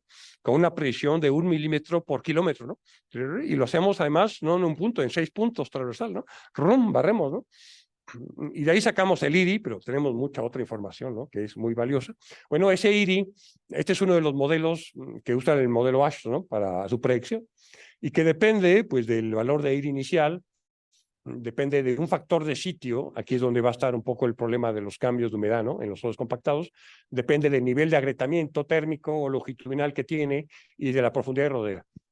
Se entiende porque la regularidad longitudinal, o sea, lo terso, como si fuera esta mesa, ¿no? Así perfecta, ¿no? Pues depende de todos esos parámetros. Y si algo cambia, por ejemplo, el factor de sitio que usa el método ASHTO actual, pues depende de la edad del pavimento, del índice plástico del suelo, de la precipitación y del índice de congelación. Le importa mucho el índice de congelación también a ellos. En su nivel más fácil de usar esta guía, para definir la curva característica, uno le da algunos detalles de granulometría, de plasticidad, para que a través de la familia de curvas que definió Zapata en el 99, pues define cuál es la curva característica que va a estar usando en los cálculos. Y digamos que funciona dentro de un rango adecuado. En nuestro software que desarrollamos nosotros del MTP, a cada módulo, en cada capa, que aparecen ahí en las tablitas, que son tomadas de un diseño, ¿no? Le dejamos un análisis probabilista, ¿no? O sea, podemos calcular, suponiendo que cada módulo tiene un valor medio y un coeficiente de variación para un cierto nivel de confiabilidad, ¿no? Y con eso calculamos. Finalmente usamos el método de probabilidad de Rosenbluth, ¿no? para poder generalizar un diseño determinista a un probabilista, que funciona muy bien, ¿no? Y una estimación que yo creo que es bastante comparable a lo que da el famoso modelo climático. Y luego, pues, al final del día tenemos los grandes problemas de mitigación con los cambios climáticos. Esto que está ahí puesto lo tomé de un reporte que acaba de publicar la Asociación Mundial de Carreteras, ¿no? Sobre medidas de mitigación de cambio climático en pavimentos. Y leemos cosas como estructuras permeables, mayores periodos de retorno para el drenaje, por supuesto. Si el drenaje está funcional y es el adecuado en una carretera, la pregunta será, ¿cuánto puede realmente cambiar el grado de saturación en una estructura de pavimento si el sistema de drenaje funciona adecuadamente, ¿no? Porque a lo mejor no es tanto, ¿no? O podríamos acotar los posibles cambios que se pueden presentar, ¿no? Por supuesto, estabilización, que ya les mencionaba que es la tendencia, geosintéticos, ¿no? Bueno, pues sí, los geosintéticos han venido a sumarse como una opción viable, ¿no? Para ayudar a resolver este tipo de problemas, todo dentro de lo que ahora se llama una mejor gestión del agua de tormenta. Si el agua no cambia, si no hay afectaciones, pues yo creo que podemos tener propiedades permanentes en el tiempo sin mayor. Y bueno, no creo que todavía no acabo. Por ejemplo, hay el extremo en sequías, ¿no? Que también hay en México, ¿no? Donde las medidas que se hablan son un poco las que están ahí mencionadas: establección de suelos, uso de materiales no susceptibles, ¿no? Infiltración o amortiguación del agua de lluvia, encapsulamiento con geosintéticos. Una vez estuve en un evento de estos suelos áridos en Marruecos. Allá llueve 50 milímetros al año, ¿no? O sea, nada, ¿no? No llueve nada, ¿no? Entonces no tienen agua ni para compactar, ¿no? Pero tienen manuales de compactación de suelos en seco, ¿no? Ellos compactan en seco y no lo hacen tan mal porque tienen carreteras que son funcionales. Su gran problema es que cuando llega a llover por el cambio climático, pues todo se desmorona, ¿no? Así como Castillo. Y bueno, un poco a manera de conclusiones, tengo aquí una serie de retos a manera de resumen, ¿no? Que quedan pendientes y cada uno son temas de investigación, tesis, lecturas y cosas, ¿no? Por uno, a nivel del volumen elemental, con lo que ha trabajado mucho aquí la universidad, ¿no? La complejidad de la interacción suelo-agua-aire, variabilidad de propiedades, efectos del cambio de contenidos de agua, succión, el cambio del volumen del suelo, modelos avanzados, ¿no? Hay una serie de retos. Luego, retos sobre cómo estimar en el tiempo los posibles cambios de gran saturación y succión dentro del pavimento, ¿no? Y bueno, hay modelos de transporte de agua de calor, curvas características, monitoreo in situ, porque si no tengo mediciones, pues difícilmente voy a progresar. Esos sensores avanzados para medir, pues, digamos, succión, ¿no? En el mejor de los casos, ¿no? Modelos de elementos finitos, y ¿por qué no el machine learning, ¿no? O sea, a lo mejor hay que brincar a los nuevos modelos. Lo malo de los nuevos modelos de ciencia de datos es que requieren datos, ¿verdad? ¿No? O sea, si no tenemos datos, pues va a estar difícil. Pero sí hay datos, o sea, tenemos datos que podemos explotar. Y aquí tengo, pues, los retos sobre cómo relacionar la succión a nivel regional con un índice climático, como el Thor White, ¿no? Que es el que hay que estudiar, o los otros que hay en literatura, ¿no? Modelos de succión y climatología, ahí hay mucho que hacer, ¿no? Y por supuesto, lo que es validación con datos de campo. Y bueno, creo que esta es mi última diapositiva, para que no crean que me voy a colgar más, para hablar de lo que agradezco, por supuesto, me dieron la oportunidad de preparar la ponencia, porque hace rato que no pensaba un poco en esto y en lo que falta por hacer todavía, ¿no? Y bueno, así que hasta aquí termino la ponencia, agradezco su atención y si tienen preguntas aquí o los de allá, no sé cómo lo van a hacer, pero pues con mucho gusto les contestamos por correo y muchas gracias por su atención. Muchas gracias al doctor Paul Garnica por compartir con nosotros sus valiosos conocimientos en tan relevante tema y cedemos los micrófonos por si hay alguna pregunta, algún comentario por parte del foro. Sí, para el diseño de los pavimentos, mencionaste que un problema es la sobrecarga que tenemos aquí en México que no se controla y el otro pues es considerar la carga de diseño. Entonces, ¿qué es lo que tenemos que hacer aquí en México? ¿Controlar la sobrecarga o diseñar con una carga mayor? Sí, por supuesto, ya sabía que me iban a preguntar, aunque dije sobrecargas, ¿no? Sí, para no abundar más en el tema, porque suelo explayarme en eso, porque es algo que hemos trabajado mucho, ¿no? Y nos ha llevado a pleitos directos con la autoridad, ¿no? La autoridad, por alguna razón, piensa que no hay sobrecarga, ¿no? Cuando todas las estaciones de pesaje, y eso es curioso porque hay al menos 20 años de datos de estaciones de pesaje móviles que la misma Secretaría ha hecho en el tiempo, ¿no? El límite los ha procesado. Cuando nos dimos cuenta que podíamos procesar los datos con distribuciones de probabilidad, ¿no? O sea, hacer histogramas de las estaciones, que es un espectro de carga, ¿no? Nos pusimos a trazar espectros de carga del país, ¿no? De hecho, el MTP lo que tiene es una base de datos para tú elegir cuál es la distribución de cargas esperado de acuerdo a la información estadística disponible. Y si yo hice mediciones de peso con mi propia estación de pesaje, las ajusto y las meto al ICE. Entonces, la respuesta correcta es, tienen que hacer uso de las mediciones reales medidas en campo, ¿no? Con una acción de pesaje, ¿no? De lo que realmente está acá pasando, ¿no? Ahí, por ejemplo, los ejes Tridem, que son los que traen los autotanques, ¿no? Son los que ven que traen 6 llantas de un lado, ¿no? Y 6 del otro ya, ¿no? Son los ejes más sobrecargados. Ese suelen ir 50% más de lo que dice la norma, ¿no? Ese eje tiene una carga máxima legal de 23 toneladas, ¿no? Y puedes encontrar en 31, ¿no? 32 fácil, ¿no? El eje tándem, que es el más común, el que traen los trailers, tiene 18 y medio, ¿no? De máximo, y medimos 23, 24 fácilmente, ¿no? Y además el daño en carreteras no es lineal, ¿no? Es potencial, ¿no? Entonces, pues usamos de hecho un factor de cuarta potencia, ¿no? La carga real entre la referencia a la cuarta potencia, ese es tu incremento de daño, ¿no? O sea, es mortal. Ahora entienden por qué las carreteras están sufriendo en México, ¿no? Por la sobrecarga.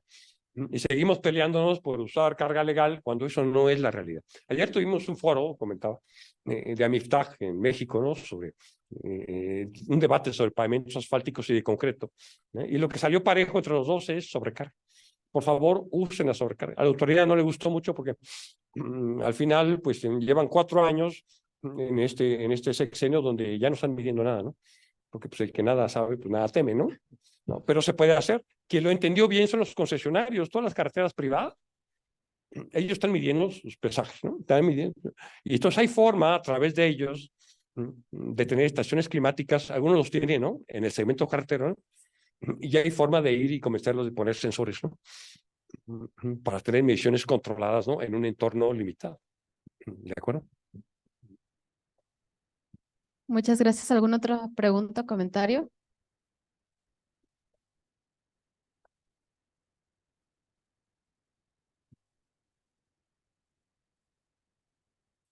Doctor Paul, tengo 2 preguntas. La primera más bien sería si nos puede recordar cuál es la magnitud de deformación angular que se aplica precisamente para poder medir un módulo resiliente, porque son suelos compactos muy rígidos. Entonces, ¿hasta qué nivel de deformación angular se aplica?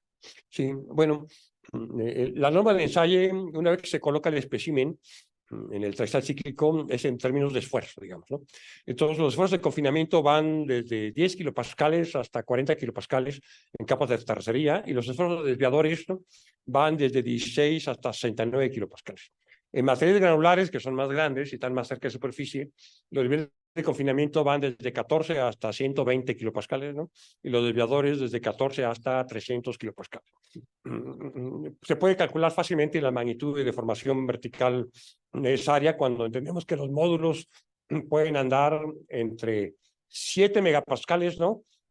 Que es el caso de la Ciudad de México. Y esto lo sabemos porque para el aeropuerto de Texcoco se hicieron ensayos de módulo resiliente en el Instituto de Ingeniería, 7 megapascales, o sea, nada. Un suelo normal en carreteras tiene 40 megapascales, ¿no? Estabilizado puede tener 180, 200 megapascales, ¿no? Y ahí tienen los rangos de deformación. Usualmente cuando hemos hecho deformaciones permanentes, pues llegamos a máximo 3% de deformación unitaria, ¿no? En los especímenes o sea, estamos hablando de deformaciones muy pequeñas, ¿no? No tan pequeñas como el carácter sísmico, pero suficientemente pequeñas para crear las pérdidas de regularidad y de deformación en la superficie del pavimento. Interesante. La otra pregunta, de las curvas características, comentaba que, bueno, se están presentando cuando tenemos el flujo de agua, eso fue lo que entendí. Sin embargo, en suelos no saturados, ¿qué modelos se manejan para estos flujos transitorios? Ahora, estos son flujos no saturados, ¿no? Así es. ¿No? O sea, no es de que se pueda ver la ley de Darcy como tal, ¿no? Aquí los gradientes que juegan son potenciales de succión, ¿no? Incluso puedes tener tú 2 suelos pegados de diferente textura, ¿no? Con mismo contenido de agua y generar movimiento, ¿no? Horizontal o vertical solamente por diferencias de succión, ¿no? De potencial mátrico, ¿no? Principalmente, ¿no? Entonces, la ecuación que se usa es la ecuación de Richard, ¿no? Ese es el modelo que se utiliza tomando en cuenta no permeabilidades, sino la conductividad hidráulica del suelo no saturado, que está completamente ligada a la curva característica.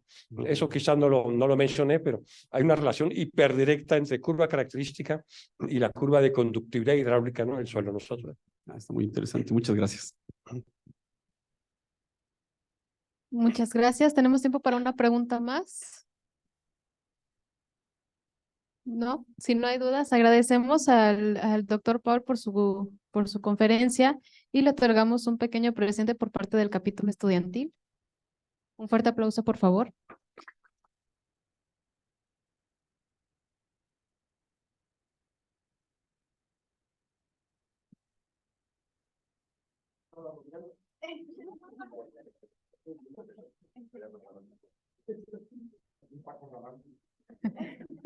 Muchas gracias al doctor y lo invitamos a tomar asiento. Continuamos con el programa y para ello invitamos al maestro Rafael Ortiz Hernández, presidente saliente del capítulo estudiantil, a la presentación del informe de actividades que se llevaron a cabo en su periodo de gestión.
Sí, ya está. Ok.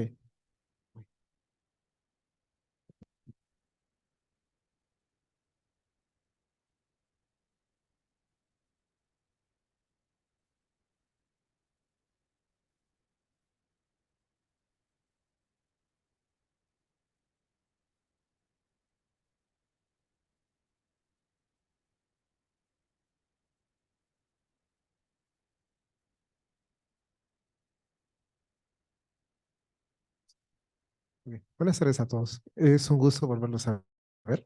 Ahorita me encuentro realizando ya mi trabajo profesional fuera de Querétaro y es bueno volver a ver a todo el cuerpo estudiantil y el cuerpo académico. Dice, gracias por recibirme de vuelta, ¿no? Entonces, este es el reporte de actividades de lo que fueron los últimos 2 años de este capítulo estudiantil, que se reactivó después de una larga ausencia dentro de la sociedad, ¿no?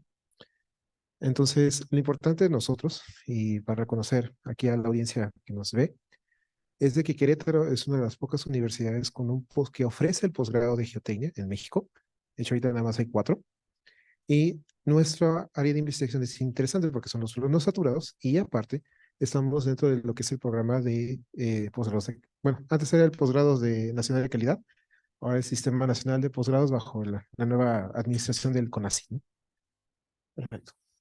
Entonces, básicamente dentro del área de que aquí el doctor Gárnica nos explicó, es que tenemos en la universidad suelos no saturados, el modelamiento numérico geotécnico, la geotecnia ambiental y la geotécnica de pavimentos. Y ahorita, gracias a su conferencia magistral, pues ya englobamos todo el tema, ¿no?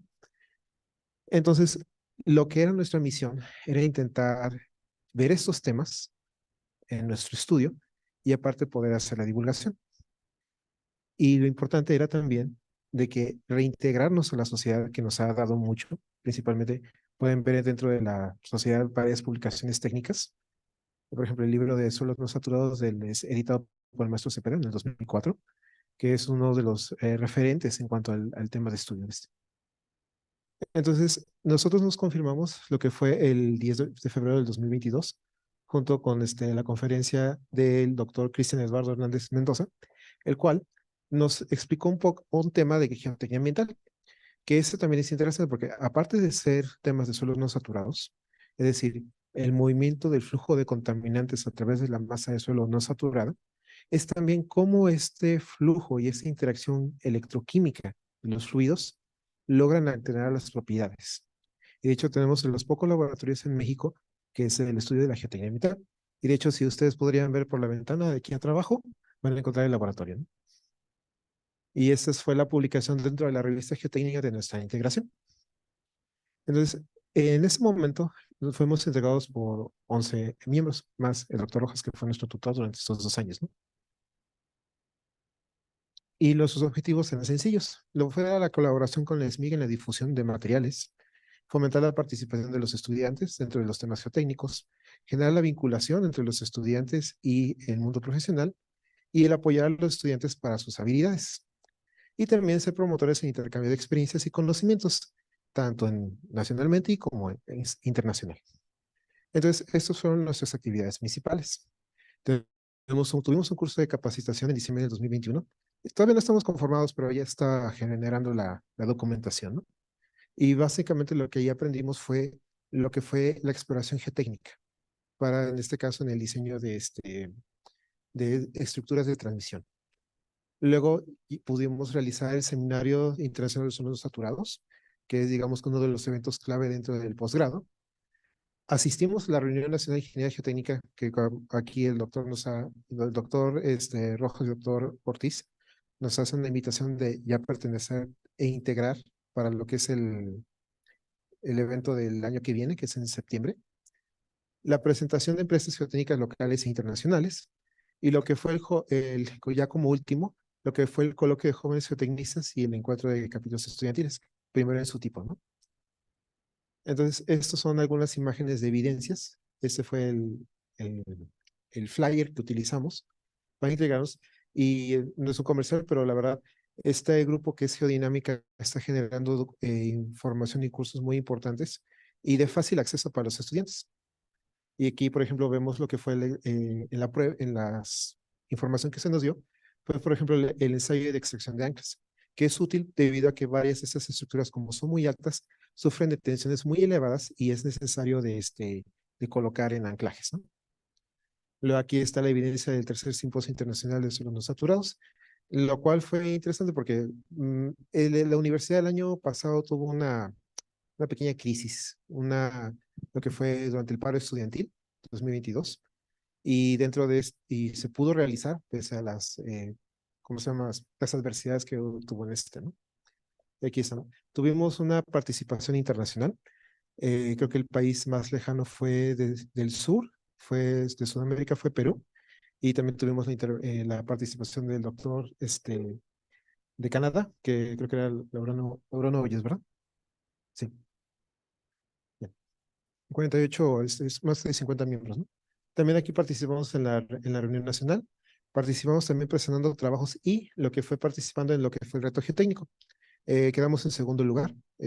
Participaron, por ejemplo, las 4 universidades, lo que fue la Universidad Autónoma Nacional, Universidad Nacional Autónoma de México, tanto en tema de posgrado y especialización, lo que fue la Benemérita Universidad Autónoma de Puebla, y lo que fue el Politécnico y nosotros.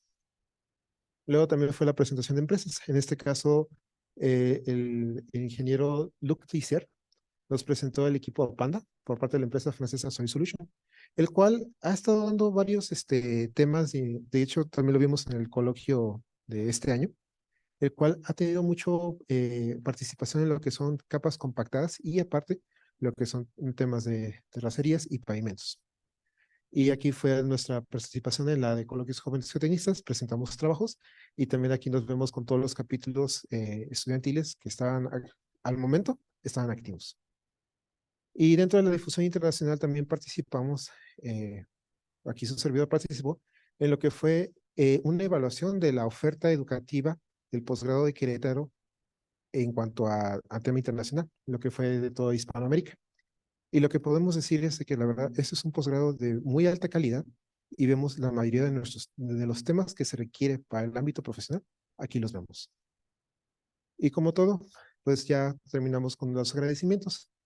Quiero hacer una mención especial a lo que es la Universidad Autónoma de Querétaro, en especial a lo que es la Sociedad de Alumnos de la Facultad de Ingeniería, porque los cuales, por medio de lo que es la beca Impulso, nos da un financiamiento para la generación de este capítulo y para otras asociaciones. Por ejemplo, aquí estamos nosotros. También agradecemos a la mesa directiva 2020-2022. El doctor Ricardo Ortiz fue su secretario, ahora ya es presidente, y el cual nos ayudó mucho. También Daniel, ¿dónde estás? Ah, hola Daniel. Sí, Daniel fue también el encargado durante la conformación del capítulo y ahora también está Yoleida.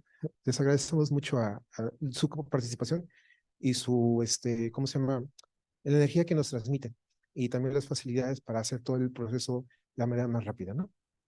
También tenemos aquí a la Universidad Autónoma de Querétaro, doctor Rojas, y a todo el cuerpo académico, la verdad, nos han ayudado mucho en la conformación y también en los ámbitos de investigación y la conformación de nuevo conocimiento. Y con esto, pues ya concluimos mi participación. Muchas gracias al maestro Rafael Ortiz Hernández por compartirnos las actividades que se desarrollaron para la divulgación de geotecnia a jóvenes estudiantes, colegas y público en general. Ahora me permito invitar a la maestra Yoleida Suárez, coordinadora de capítulos estudiantiles ante la Sociedad Mexicana de Ingeniería Geotécnica, quien tomará protesta a la mesa directiva entrante. Invitamos a los miembros de la mesa directiva a pasar al frente. Ingeniero Jimena Guadalupe Flores Escareño, como... No te preocupes. Hola, muy buenos días todavía, ¿no? Buenas tardes a todos, ¿cómo están? Pues muy agradecida de estar el día de hoy con ustedes compartiendo este momento tan importante para la Sociedad Mexicana de Ingeniería Geotécnica de la formación del capítulo estudiantil de posgrado de la Universidad Autónoma de Querétaro. Ojalá también se pueda dar a nivel de licenciatura para que los chicos también puedan participar en todos los eventos que realizamos. Primero quiero felicitar a Ricardo por tu desempeño durante el capítulo estudiantil. Conozco a Ricardo, perdón, Ricardo Bebé, no, el otro Ortiz, perdón. Él me ve como que sí, perdón, ando un poco por toda la participación y por todo lo que hiciste, las actividades que existe durante el capítulo estudiantil. Te felicito, lo conozco desde hace un gran tiempo y es un profesional de alta calidad, así que representa muy bien al posgrado de la Universidad Autónoma de Querétaro. Y bueno, felicitar al nuevo capítulo estudiantil que va a tomar protesta. Los voy a llamar al frente, por favor, si se posicionan de este lado para la toma de protesta. Invito primero al doctor Eduardo Rojas González, tutor del capítulo estudiantil.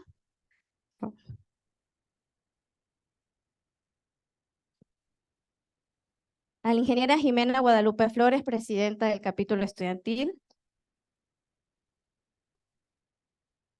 Al ingeniero Jordan Florencio Reyes, secretario.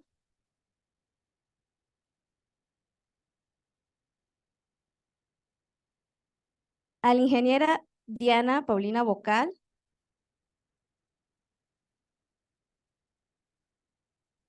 A la ingeniera Adrianis León Bermúdez.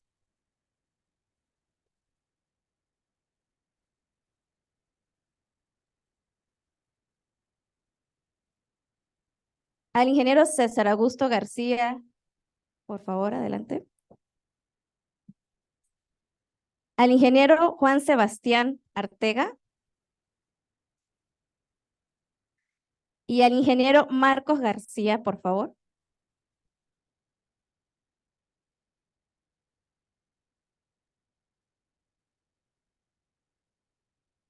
¿Me pueden apoyar levantando la mano?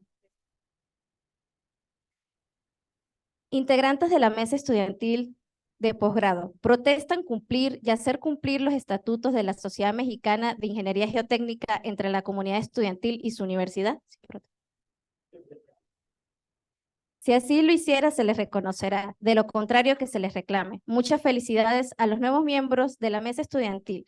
Con este acto se establece de manera oficial el capítulo estudiantil de la Universidad Autónoma de Querétaro de posgrado. Felicidades, chicos. No se vaya, que les haga un reconocimiento.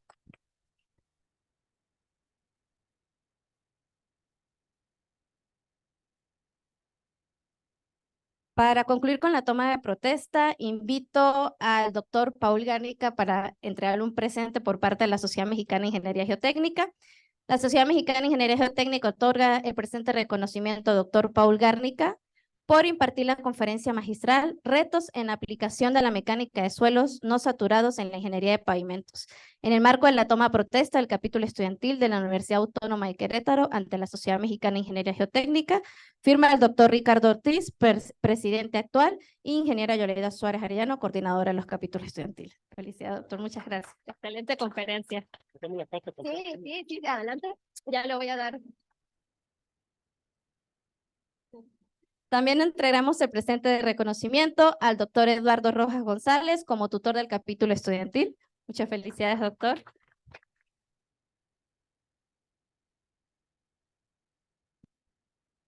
A Jimena Guadalupe Flores como presidenta del capítulo estudiantil.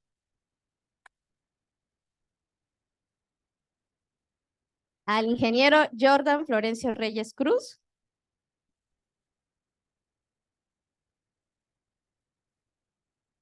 A Diana Paulina Castro. A Adrianis León Bermúdez. A César Augusto García Esquivel. Juan Sebastián Arteaga Hernández. Y el último, pero no menos importante, Marcos García Monroy. Felicidades. Doctor, si nos acompaña para la foto, por favor. ¿Quién nos toma la foto? El presidente saliente, por favor, y el presidente saliente de los capítulos estudiantiles también, coordinador, Daniel, si nos acompañas.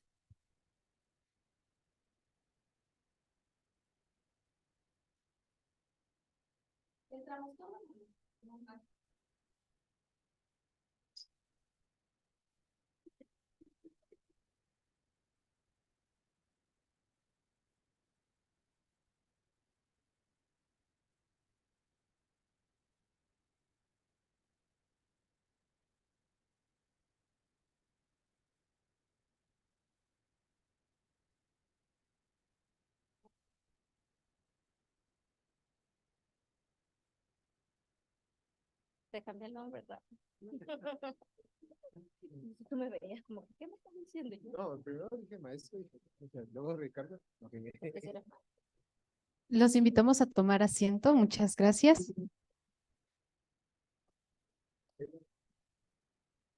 A continuación, cedemos la palabra al presidente del capítulo estudiantil entrante, la ingeniero Jimena Guadalupe Flores Escareño, quien nos presentará el plan de trabajo del capítulo estudiantil de posgrado en el periodo 2023-2024.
Bueno, ya casi empiezo.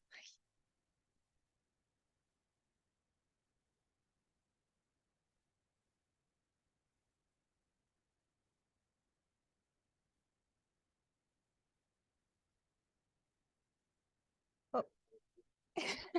Sí. Hola, muy buenas tardes. Gracias a todos por acompañarnos todos como capítulo estudiantil. Fue un trabajo pues complicado, arduo. Gracias al doctor Paul por tomarse el tiempo de darnos pues una conferencia. Ahora les voy a presentar nuestro plan de trabajo 2023-2024. Ojalá. Bueno, tú canta.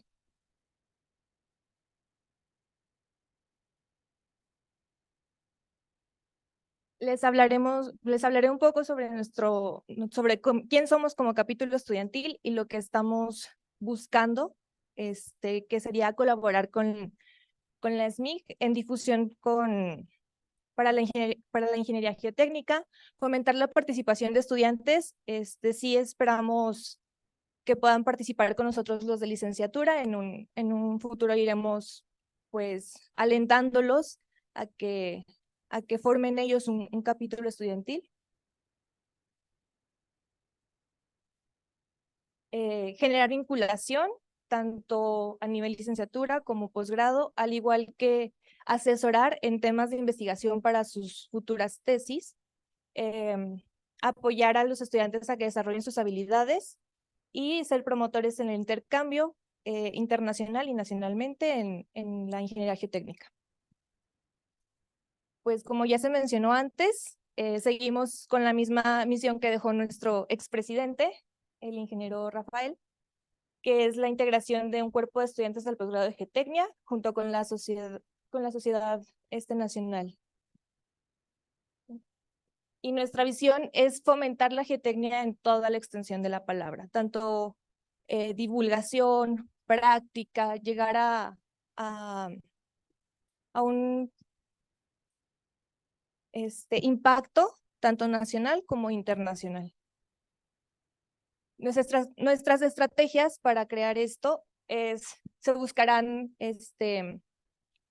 pues unas alianzas institucionales con diferentes empresas que sean genuinamente enfocadas en la geotecnia, como pues Soil Solutions, que estuvo presente en el capítulo anterior, y pues ser conformadas también con la SMIG. Como les había comentado antes, tratar de que más alumnos de licenciatura se integren, pero de igual manera buscamos un apoyo con la UNAM y con el IPN y de la Universidad de Puebla.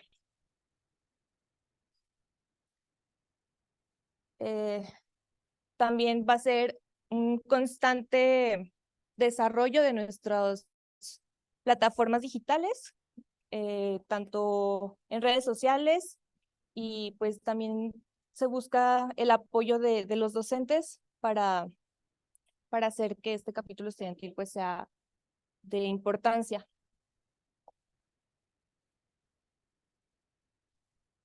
Como ya se presentaron nuestros integrantes del capítulo estudiantil, igual pues aquí es un resumen. Y pues los que son miembros serán miembros activos, tanto como apoyo para secretarios y vocales. Y por primera vez tenemos un Instagram que va a ser oficial del capítulo estudiantil, donde estará en constante divulgación, tanto científica como técnica, de temas de geotecnia y geología. Dentro de nuestras actividades previstas es la capacitación, con talleres de implementación de software, al igual que talleres prácticos para los alumnos, esperamos tanto de licenciatura como de posgrado. Una jornada de conferencias relacionadas, como les había dicho, geología y geotecnia. Esto se espera en el semestre 2024, tanto 1 como 2.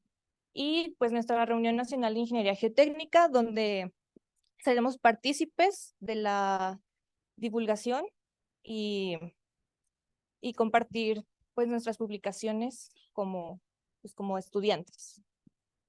Y sería todo. Agradecemos al ingeniero Jimena Flores. Gracias por exponernos el plan de trabajo. Le deseamos el mayor de los éxitos en este cargo representativo. Con esto, podemos dar por terminada la toma de protesta del capítulo estudiantil de posgrado de Ingeniería de la Universidad Autónoma de Querétaro. Muchas gracias a todas y todos los asistentes por el tiempo dedicado a tan emblemática ceremonia. Muchas gracias y buenas tardes.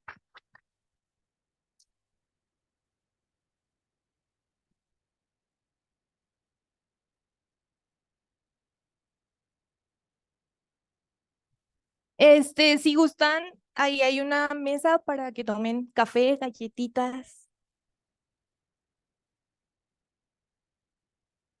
Ok, sí, pueden venir todos.